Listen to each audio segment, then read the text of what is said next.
Next person I have is Dr. Annie Franklin. Hi, my name is Amy Franklin. I am currently a clinical scientist, former resident of Brisbane, currently resident of San Mateo.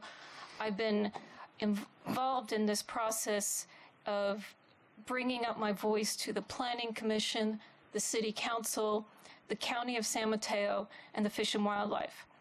I independently came to the conclusion that the design cuts off and isolates the Calipe Hill, and according to the HCP, the flight corridor should have a length to width aspect ratio of 1:2.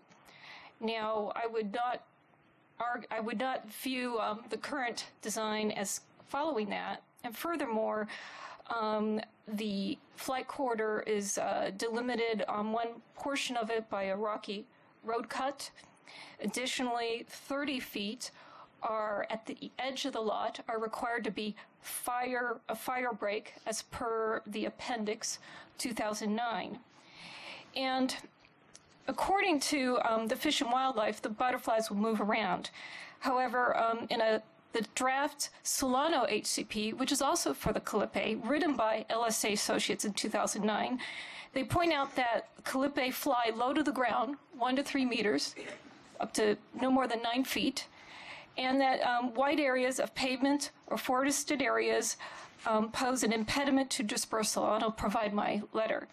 Hence, given the physical complexity of central Brisbane, with its numerous large buildings, tall trees, big rigs, and pavement, probably very different from 1981 when the original catch and release studies were undertaken, it's hard to imagine Calipe traversing this area.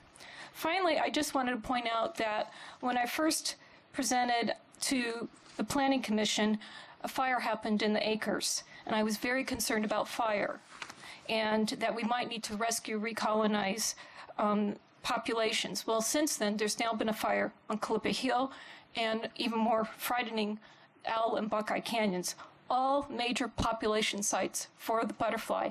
And I don't think this has been fully accounted for by the Fish and Wildlife. Finally, I just want to end up with this comment that recently we've had examples of government regulatory experts making decisions and then the rest of us paying the price. Example of MTBE, approved by the EPA for gasoline oxygen, and now we have contaminated wells all across the state.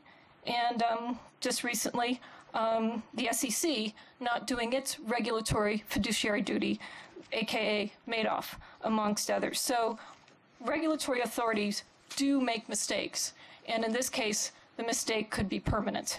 Thank you. Thank you. Hey, Terry O'Connell. Thank you.